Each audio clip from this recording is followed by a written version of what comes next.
Selamat pagi, suster, ibu bapak, serta anak-anak yang terkasih dalam Kristus. Sebelum kita memulai renungan pada hari ini, marilah kita berdoa. Dalam nama Bapa dan Putra dan Roh Kudus. Amin. Bapa Surgawi, tuntunlah kami berjalan dalam terang cahaya-Mu. Taruhlah kebahagiaan dan damai sejahtera dalam kehidupan kami. Sebab hanya di dalam Engkaulah kami dapat menikmati kelimpahan rahmat, kasih, dan sukacita di masa Advent ini. Dengan daya Roh Kudus-Mu itu, bukalah telinga dan hati kami untuk mendengarkan sabda-Mu. Terangilah budi dan hati kami untuk memahami dan meresapi sabda-Mu. Doronglah kehendak dan tekad kami untuk mengamalkan sabda-Mu dalam hidup dan perutusan kami sehari-hari. Demi Kristus Tuhan kami. Amin. Injil hari ini diambil dari Injil Matius bab 11 ayat 16 sampai 19. Yesus berkata kepada orang banyak, "Dengan apakah akan kuumpamakan angkatan ini? Mereka itu seumpama anak-anak yang duduk di pasar dan berseru kepada teman-temannya, 'Kami meniup seruling bagimu, tetapi kalian tidak menari. Kami menyanyikan kidung duka, tetapi kalian tidak berkabung.' Sebab Yohanes Pembaptis datang, ia tidak makan dan tidak minum, dan mereka berkata, 'Ia kerasukan setan.' Kemudian Anak Manusia datang, ia makan dan minum, dan mereka berkata, 'Lihatlah, seorang pelahap dan peminum, sahabat pemungut cukai dan orang-orang berdosa.' Tetapi hikmat Allah dibenarkan oleh perbuatannya." Demikianlah Injil Tuhan. Terpujilah Kristus. Suster, ibu bapak, dan anak-anak yang terkasih dalam Kristus, pada bacaan Injil hari ini, Yesus menegur orang-orang Israel seumpama anak-anak yang duduk di pasar dan berseru kepada teman-temannya. Anak-anak ini adalah gambaran anak-anak yang tidak mau diatur, yang bertindak semaunya sendiri. Mereka adalah gambaran orang-orang Israel yang menutup mata, telinga, dan hati akan kebenaran yang datang melalui firman Allah yang telah disampaikan sebelumnya melalui para nabi sebelum kedatangan Yesus ke dunia ini.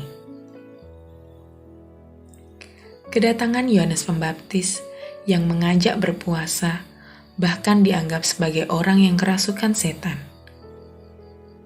Yesus yang makan dan minum bersama pemungut cukai dan orang berdosa pun dianggap sebagai seorang pelahap dan peminum.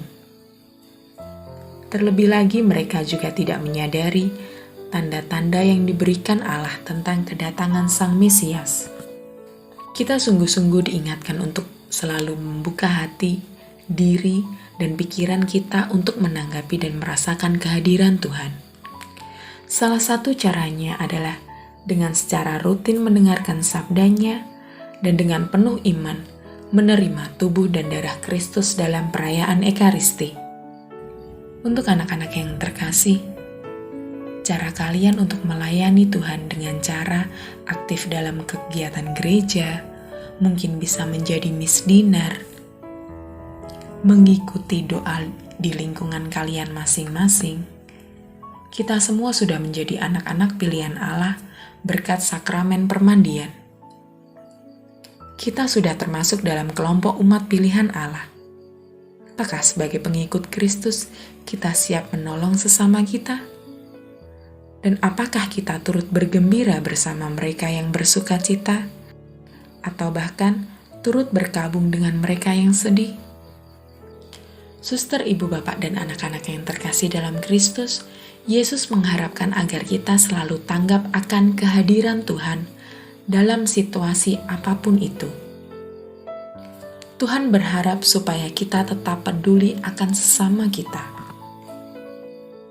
Khususnya dalam masa Advent ini, kita diajak untuk kembali membarui semangat kita dan menumbuh kembangkan rasa kepekaan dan tanggap kita akan kehadiran Tuhan lewat sesama kita dalam situasi apa saja. Marilah suster, ibu, bapak, dan anak-anak, jadilah pengikut Kristus yang tanggap akan kehadiran Allah. Berbahagialah bersama mereka yang berbahagia, dan berduka citalah bersama mereka yang berduka cita.